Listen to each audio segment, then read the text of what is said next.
But you were following GMP. Yeah. All right. So tell me about the lab conditions. Like, what was the lab like in terms of cleanliness or organization? Were there any issues? No, we never really had any safety issue. And there was a All person that was responsible for like biohazard and the safety of in general, the safety and HNS people. Mhm. All right. Right. So we've talked about your in vivo and in vitro experiments and assays. In your resume, it also says that you improved the protocol for RNA and protein extraction, right? Yes, correct. Hmm. Can you elaborate on this? How exactly did you improve it? So basically, it's not easy to extract RNA and protein from mouse tissues, especially from the gut. The purity and the quality of especially of the RNA, sometimes is very bad and you cannot really use it. So Mm-hmm.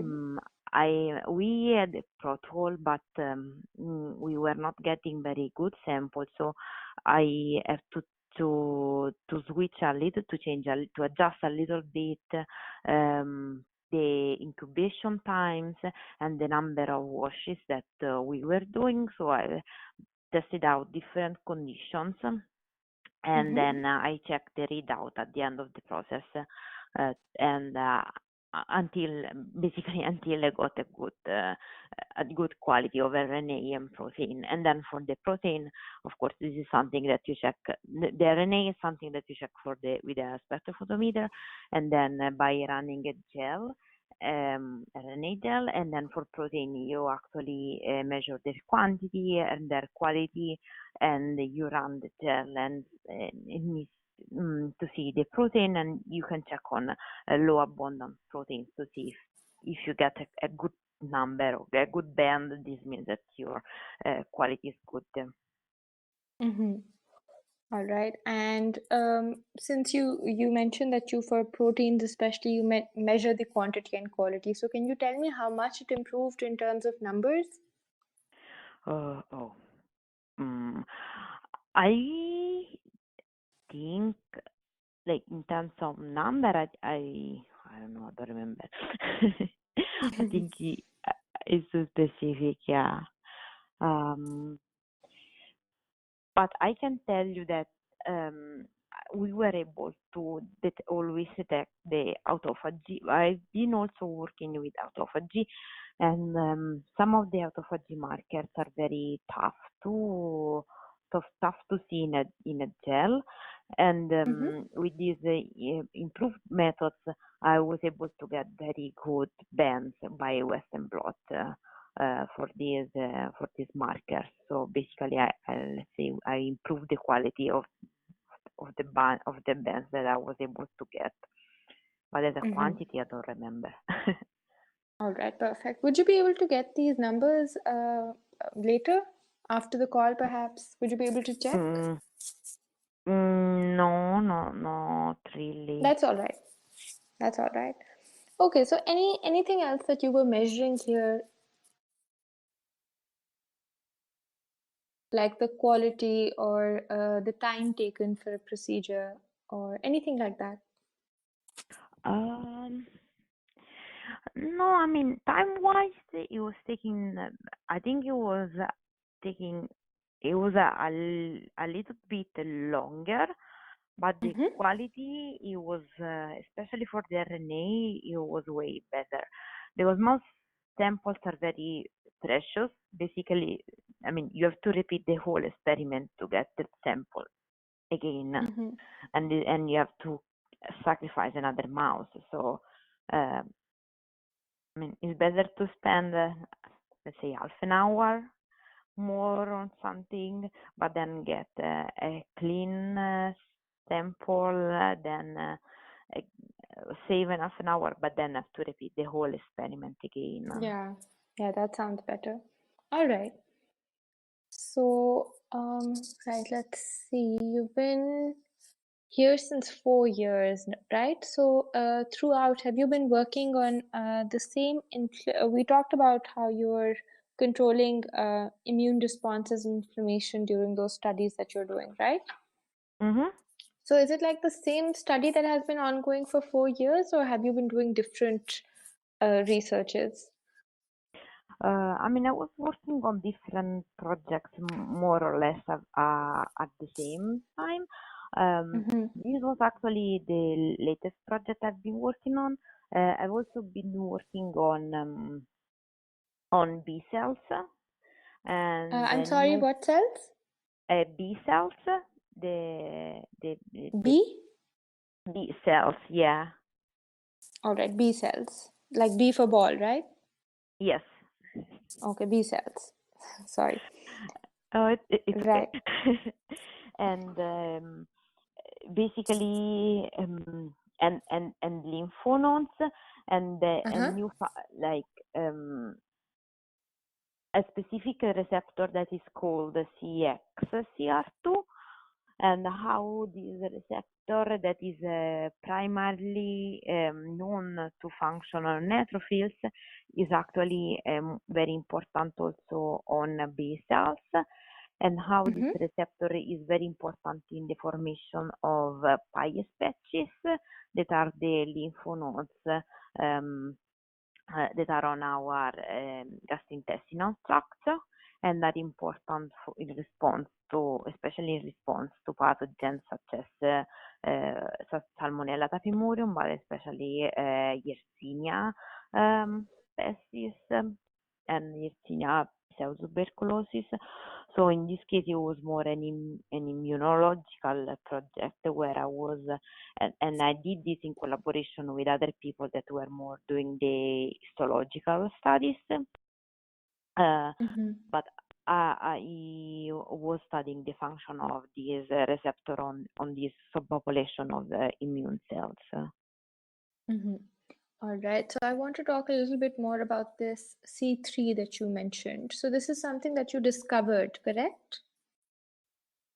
What is something that That you discovered? this new receptor? I mean, this receptor has been known forever. This is a new function of an old receptor. Yeah, it is All something right. that So we you discovered. discovered a new function. A, a new function. Yeah. All right. And what exactly was this function?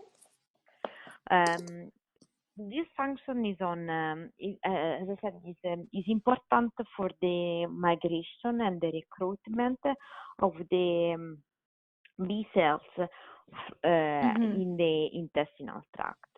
So, All right.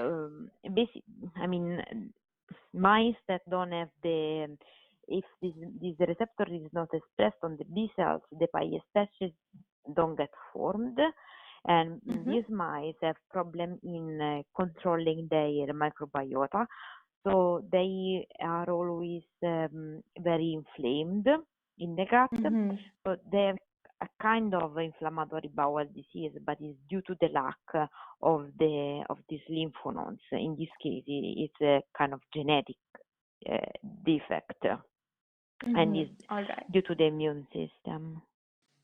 All right. And what could the implications of this research or this discovery be for humans? Uh, for humans, I mean, the Peyer's patches are. Mm, I mean, for humans, it's like, oh, I mean, I don't think that exists a human that doesn't have this receptor, but we can say that by controlling the expression of the receptor, we can control the level of inflammation. Mm-hmm. All right. So that's a possible result, right? Yeah. All right. And is this study published somewhere? No, this is one of the two paper. It's still in review. All right. Okay. So that's one thing, the C3 and B cell thing. You also mentioned some lymph nodes. Was this part of the same study? The lymph nodes is on this project, yeah. It's the CXCR2 and the lymph nodes. All right. So how were they involved? The pi species are lymph nodes, so if the CXCR2 receptor is not expressed, the lymph nodes don't get formed. And if the lymph node don't get formed, we don't have like one of the primary response against pathogens, but it's also one of the primary way to control our microbiota and so control dysbiosis and the inflammation. All right, got it. Right, so that's one major study that you've done, right? So the C3. Any other research like this that you would like to mention? I think this CXCR2 and the one on the intracellular complement and IBDs, the one that the one that I told you before are the most important ones. Yeah. All right. So I apologize, but one thing I don't understand is when you say CX3. CXCR2. CXCR2. Yes. All right. So, and this is the same thing as that C3 thing that's mentioned in your resume, correct? In my resume, I don't remember. In the old one, you mean, right? I don't remember. In your resume, it says C3, just simple C3. C3 is the complement part. All right. C3 is the complement part. Yes. Got it. C3 is the complement part. Yeah, as a And complement the CXCR2 is something different. I don't think it's part of it. I mean, I can send you something like few sentences on that as well if you like to. All right, that would be nice. So anything that you have written down? No, I mean, I've been stupid because I didn't really mention it, but I should. No, it's something that I should add to my resume. Yeah, I can send you like few lines with the main aim of the project and what did we achieve and what we did more or less. All right, perfect. That would be nice. Okay. So, right. So we'll move on from this right now. Right. So can you also tell me about the biological or scientific techniques that you were using here? I know that you were using Western blot and QRT-PCR. Anything else? Protein jets and then ELISA, ELISpots. Okay. Yeah. All right. That's it? And then cytotoxicity assays. I'm sorry, could you repeat that? Cytotoxicity is something to, I can write it down.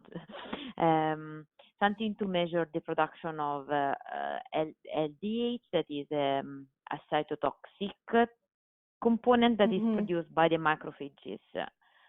So all right. Yeah, all right. Let me write down what I need to send you. All right, that would be nice. Thank you so much. Okay.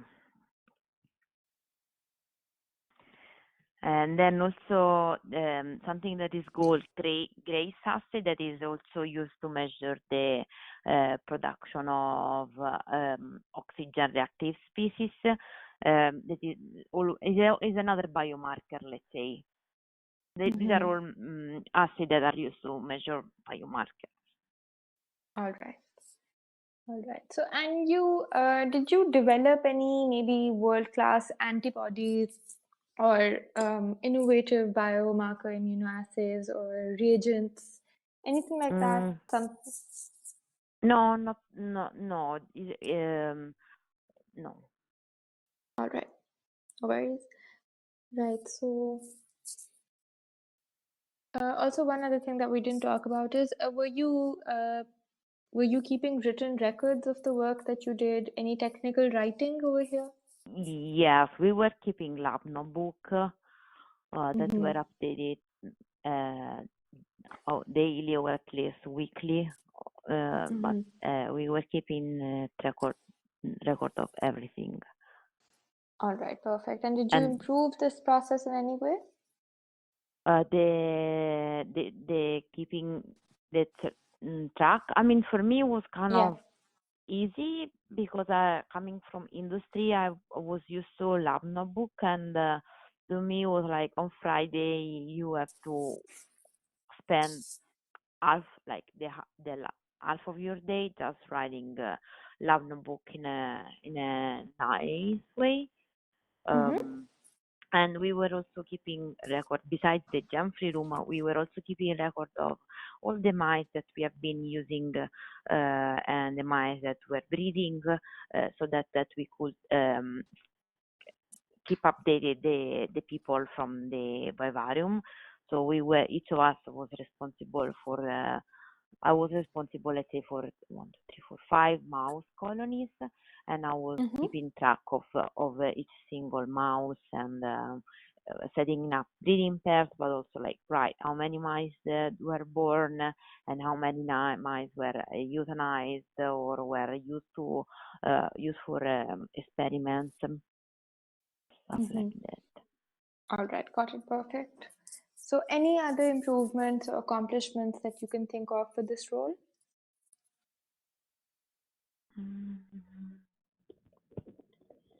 No, I think those are the another thing we have started doing a cell bank. We have been working with cell lines, and we were responsible also for, we were sharing an Excel file and doing a cell bank, and twice a year we were checking our liquid nitrogen stock to see if actually our file was updated with our stocks. So I was also doing cell banking. All right. And did this improve anything? Was this something that you initiated? Yeah, it's something that I initiated because it was our tissue culture room was a mess. All right. So you felt the need for this? Yes. All right. And did things improve afterwards? Yeah, definitely. Okay. Can you tell me exactly how? First of all, all of us were more involved in